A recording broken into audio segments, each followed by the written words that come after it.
नमस्कार, माझं नाव काजल. मॅन्युअल टेस्टिंगच्या बेसिक कोर्समध्ये आपल्या सगळ्यांचं स्वागत.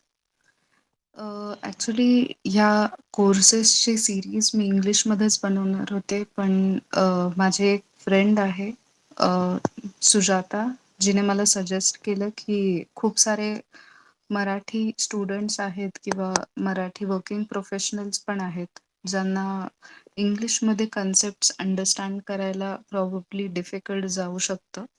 सो तिचं सजेशनच्या ॲक्चुअली मला वाटलं ती खूप चांगली आयडिया आहे. सो मी विचार केला, की मी मराठीमध्ये पण प्रत्येक इंग्लिश व्हिडिओला मी करस्पॉन्डिंग एक मराठी आणि एक हिंदी व्हिडिओ बनवेल, सो दॅट रिजनल लँग्वेजेसमध्ये अंडरस्टँड करणं ते ईझी जाऊ शकतं.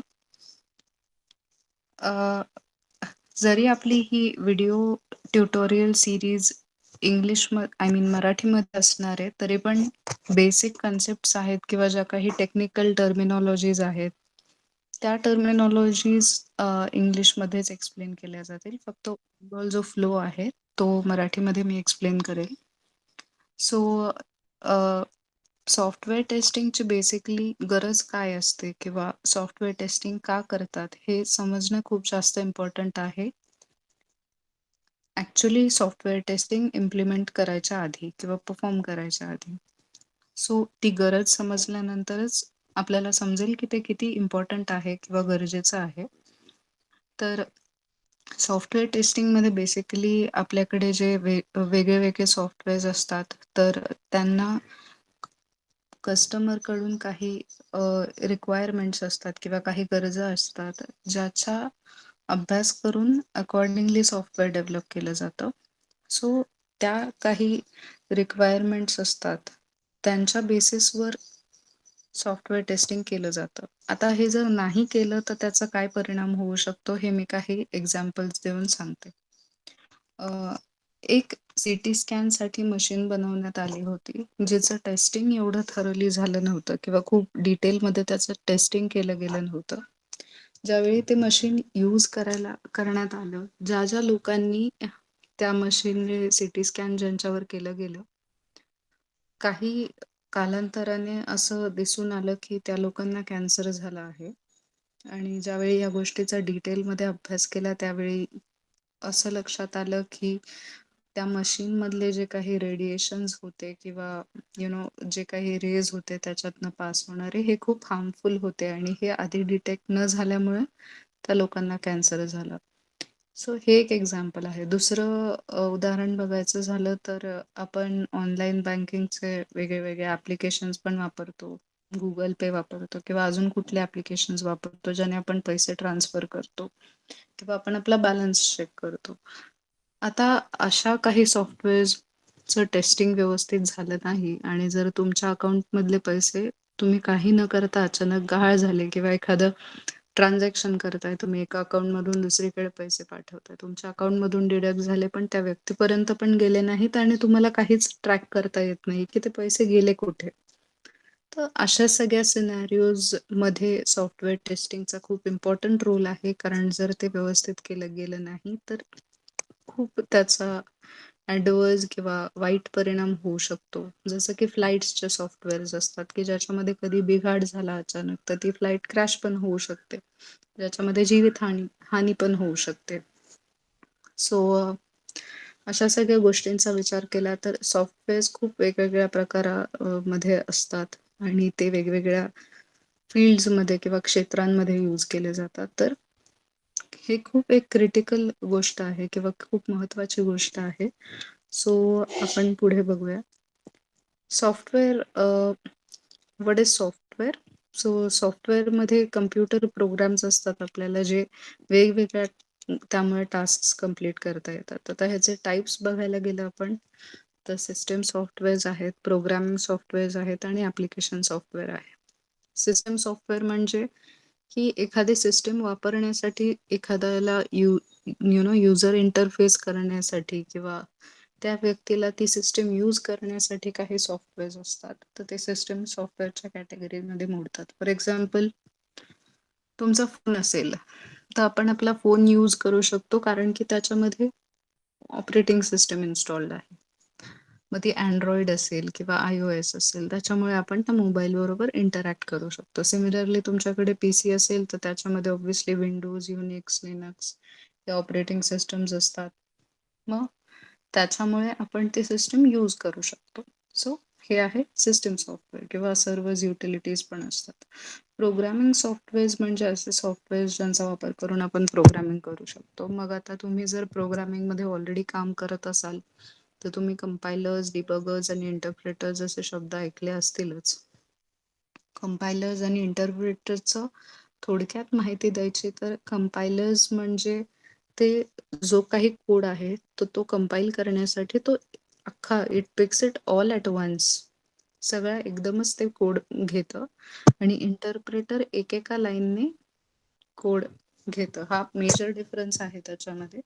पण ह्याच्यामध्ये जास्त डिटेलमध्ये आपण आत्ता नाही जाणार आहे. जेव्हा आपण जावा किंवा दुसऱ्या प्रोग्रामिंगच्या सीरीजचे ट्युटोरियल्स बनवू, आपण त्याच्यामध्ये ह्या सगळ्या डिटेलमध्ये एक्सप्लेन करू या गोष्टी. Application software. ॲप्लिकेशन सॉफ्टवेअरचं मी इथे नाव नाही दिलंय कारण की कोणत्याही क्षेत्रात लागणारं वेगळं-वेगळं सॉफ्टवेअर असेल. मग ते भले तुमचं कॅल्क्युलेशन्ससाठी असेल किंवा म्हणजे सपोज मायक्रोसॉफ्ट ऑफिसचं एक एक्झाम्पल तुम्ही जर घेतलं, तर ते आहे तुमचं ॲप्लिकेशन सॉफ्टवेअर किंवा वेगळ्या-वेगळ्या गोष्टी परफॉर्म करण्यासाठी मग बिझनेसेसमध्ये तुम्हाला वेगळे सॉफ्टवेअर्स लागतात. सो ही लिस्ट जी आहे ॲप्लिकेशन सॉफ्टवेअर्सची ती न संपणारी आहे कारण खूप साऱ्या गोष्टी त्याच्यामध्ये आहेत. सो हे आहे ॲप्लिकेशन सॉफ्टवेअर. सो बेसिकली हे 3 इम्पोर्टंट सॉफ्टवेअरचे टाइप्स आहेत.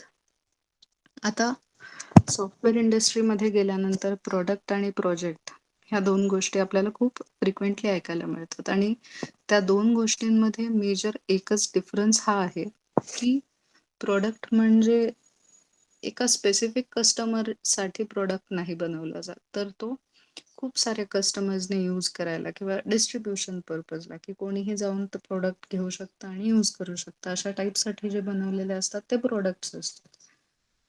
On the other hand project म्हणजे काय? तर एखादा स्पेसिफिक एखादे टुरिझम कंपनी असेल, तर त्यांनी मला सांगितलं, की मला त्यांच्यासाठी एक वेबसाईट बनवायची आहे, ज्याच्यामध्ये ते त्यांचे ट्रॅव्हल प्लॅन्स दाखवतील. ऑफर्स काही अप्लाय करू शकतात लोकं आणि चूज करू शकतात ट्रॅव्हल पॅकेजेस आणि पेमेंट करू शकतात. तर हा आहे प्रोजेक्ट कारण मी त्या स्पेसिफिक क्लायंटसाठी तो बनवत आहे.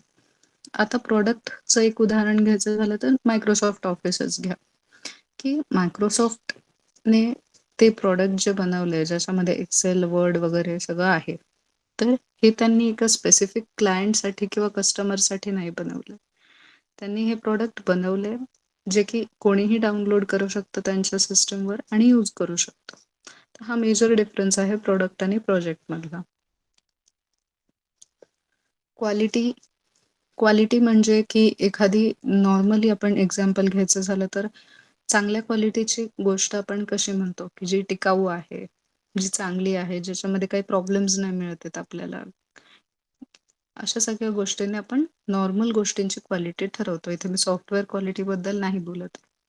आता सॉफ्टवेअर एखादं चांगल्या क्वालिटीचं आहे, हे आपण कधी म्हणू शकतो, की जेव्हा त्याच्यामध्ये बग्स नसतील, जेव्हा ते टाईमवर डिलिव्हर केलेलं असेल, क्लायंटचं जे बजेट असेल त्या बजेटमध्येच त्यांनी डिलिव्हर करून दिलं हे सगळं. क्लायंटच्या ज्या काही रिक्वायरमेंट होत्या, की असं आम्हाला पाहिजे सॉफ्टवेअर, त्या सगळ्या रिक्वायरमेंट्स जर त्या सॉफ्टवेअरमध्ये इम्प्लिमेंट केलेल्या असतील, एक्स्पेक्टेशन्स पण क्लायंट्सचे त्यामुळे ऑब्व्हियसली कंप्लीट होतीलच आणि जर ते मेंटेन करणं सोपं असेल. अशा सगळ्या गोष्टींच्या बेसिसवर एखादं सॉफ्टवेअर चांगल्या क्वालिटीचं आहे हे डिसाईड होतं. आता एरर्स म्हणजे काय? मी खूप वेळा लोकांना कन्फ्यूज होताना बघितलंय, की एरर्स आणि डिफेक्ट्स आणि इश्यूज ह्या सगळ्या गोष्टी सेम असतात असं लोकांना वाटतं. पण ॲक्चुअली बघायला गेलं तर त्या कंप्लीटली वेगळ्या गोष्टी आहेत. फॉर एक्झाम्पल तुम्ही जर एरर्सचा विचार केला तर सगळ्याच ऑलमोस्ट सॉफ्टवेअर्समध्ये एरर्स दिसतील तुम्हाला. म्हणजे की एखादी इनकरेक्ट किंवा you know not in the line अशा ज्या स्टेप्स फॉलो नाही करायला पाहिजेत अशा जर ह्युमन बीइंग्सनी केल्या, तर त्या ॲक्शन्सचा रिझल्ट म्हणजे एरर होतं. त्याचं एक एक्झाम्पल बघायला गेलं तर आपण Gmailवर गेलो लॉग इन करायला आणि लॉग इनच्या वेळी जेव्हा तुम्हाला ईमेल ॲड्रेस विचारतात, त्यावेळी ॲक्चुअल व्यवस्थित ईमेल ॲड्रेस टाकण्याच्या ऐवजी तुम्ही स्पेशल कॅरेक्टर्स कोणतेही टाकले, क्वेशन मार्क, हॅश वगैरे असं सगळं टाकलं आणि एंटर केलं आणि तुम्ही प्रोसीड करायचा प्रयत्न करत आहे. तर त्यावेळी तुम्हाला एरर येईल, की तुमचा ईमेल ॲड्रेसचा फॉर्मॅट इनकरेक्ट आहे किंवा तुमचा ईमेल ॲड्रेस इनकरेक्ट आहे किंवा इनव्हॅलिड आहे. अशा टाइपचे तुम्हाला एरर येईल. आता ही एरर डिफेक्ट आहे का? नाही. हे एक्स्पेक्टेड बिहेवियर आहे, की तुम्ही जर काही चुकीचा डेटा पास करताय, तर तुम्हाला तसा एरर मेसेज आलाच पाहिजे. मग हा डिफेक्ट नाही. डिफेक्ट आपण एखाद्या गोष्टीचा कधी म्हणू शकतो, की जर एखाद्या क्लायंटची रिक्वायरमेंट आहे, की तुम्ही ईमेल ॲड्रेस एंटर केला चुकीचा किंवा इनव्हॅलिड फॉर्मॅटमध्ये, तर तुम्हाला अप्रोप्रिएट आणि योग्य म्हणजेच योग्य एरर मेसेज आला पाहिजे. बरोबर? आता अशा सिच्युएशनमध्ये जर तुम्ही सगळे स्पेशल कॅरेक्टर्स एंटर केले आणि तरी पण तुम्हाला सिस्टम जर एरर मेसेज देत नसेल आणि ते इनपुट ॲक्सेप्ट करत असेल, तर तो डिफेक्ट आहे. ओके. सो हा बेसिक डिफरन्स आहे, की एरर म्हणजे काही इनकरेक्ट स्टेप्स ह्युमन बीइंग्सने फॉलो केल्या, तर एरर्स प्रोड्यूस होतात सॉफ्टवेअरने. त्याने केपेबल असायला पाहिजे सॉफ्टवेअर वेगवेगळ्या प्रकारच्या एरर्स थ्रो करायला. ज्याला वाचून युजर समजू शकतो, की त्याच्याकडनं काहीतरी चूक होतीये, जे इनपुट प्रोव्हाईड करतोय त्याच्यात. बरोबर? आणि डिफेक्ट म्हणजे काय? की क्लायंटकडून जी रिक्वायरमेंट मिळाली, त्या रिक्वायरमेंटपेक्षा वेगळं काहीतरी इम्प्लिमेंट केलंय किंवा एक्स्पेक्टेड बिहेवियरपेक्षा वेगळं काहीतरी बिहेवियर आहे. तर तो डिफेक्ट. ओके. सो या आणि डिफेक्ट आणि बग इट्स द सेम थिंग. ही एक सेमच गोष्ट आहे. फेलियर आपण कधी म्हणतो, की जेव्हा टेस्टर्सकडून डिफेक्ट मिस झाला असेल आणि त्या सिच्युएशनमध्ये जर हा डिफेक्ट मिस झालेला आहे, तो एंड युजरला मिळाला आणि त्यांनी रिपोर्ट केला, तर त्याला फेलियर म्हणतात. काही ठिकाणी त्याला प्रोडक्शन इन्सिडेंट असं पण म्हणतात. वेगवेगळी कारणं आहेत, ज्याच्यामुळे सॉफ्टवेअरमध्ये बग्स इंट्रोड्यूस होतात. मग काही कारणं ही आहेत, की मिसकम्युनिकेशन होतं, की जेव्हा रिक्वायरमेंट्सबद्दल डिस्कशन होतं, की सॉफ्टवेअर प्रॉडक्ट कसं पाहिजे क्लायंटला. त्यावेळी अंडरस्टँडिंगमध्ये जर काही मिस्टेक होत असेल डेव्हलपर्सच्या आणि क्यूएच्या, टेस्टर्सच्या आणि ह्या गोष्टी त्यांनी डबल चेक करून न घेता त्याच्यावर काम केलं आणि परत कम्युनिकेट केलं नाही, तर एंड रिझल्ट जे सॉफ्टवेअर आहे त्याच्यामध्ये बग्स असण्याची शक्यता असते. सो नेहमी जेव्हा कधी रिक्वायरमेंट्स मिळतात, तेव्हा त्याच्या ॲनालिसिस नंतर हे खूप इम्पॉर्टंट आहे, की कम्युनिकेशन व्हायला पाहिजे वेगवेगळ्या टीम्समध्ये आणि सगळ्यांचं अंडरस्टँडिंग सेमच आहे, ह्या गोष्टी कन्फर्म केल्या पाहिजेत. Software complexity. तर कधी-कधी सॉफ्टवेअर हे खूप कॉम्प्लेक्स असतं. त्याच्या कॉम्प्लेक्समुळे वेगवेगळे मॉड्यूल्स एकत्र करून ते सॉफ्टवेअर बनवल्यानंतर त्याच्यात काही बग्स असू शकतात. काही प्रोग्रामिंग एरर्स असू शकतात. ज्या नॉर्मल सिच्युएशनमध्ये ते प्रोग्राम्स व्यवस्थित चालतील, पण काही ॲबनॉर्मल सिच्युएशन्स असतील किंवा काही वेगळ्या स्टेप्स जर युजरने फॉलो केल्या, तर त्या एरर्स त्यावेळी दिसून येतील किंवा ते बग्स तेव्हा आयडेंटिफाय होऊ शकतात. तर त्यामुळे खूप इम्पॉर्टंट आहे, की कोड रिव्ह्यूज वगैरे पण व्यवस्थित झाले पाहिजेत डेव्हलपर्समध्ये. काही वेळा अजाईलमध्ये असं होत असतं, की रिक्वायरमेंट्स बदलत असतात क्लायंटच्या.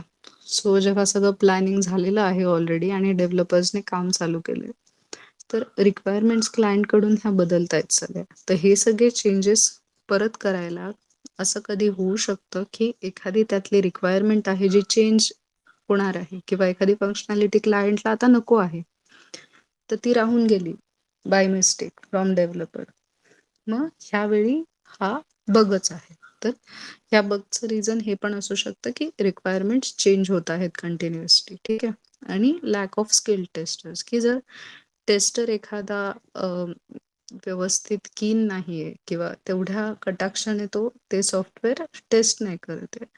तर त्यावेळी त्याच्याकडून काही डिफेक्ट्स सॉफ्टवेअरमध्ये तसेच राहून जाऊ शकतात. सो हे सगळे रिझन्स आहेत, की आपल्याला बगी सॉफ्टवेअर मिळू शकतं. सो मी सुजाताचे आभार मानते, की तिने मला एवढी चांगली आयडिया दिली आहे. मराठी आणि हिंदी भाषेमध्ये ट्युटोरियल्स बनवायचे. तुम्हाला काही क्वेशन्स असतील तर प्लीज मला कमेंट सेक्शनमध्ये पोस्ट करू शकता तुम्ही आणि विचारू शकता. तुम्ही ऑलरेडी केलं नसेल तर चॅनल सबस्क्राईब करा आणि तुमच्या फ्रेंड्ससोबत पण शेअर करा ज्यांना रिक्वायरमेंट आहे सॉफ्टवेअर टेस्टिंग शिकायची. काही सजेशन्स असतील तरी ते तुम्ही देऊ शकता मला. धन्यवाद.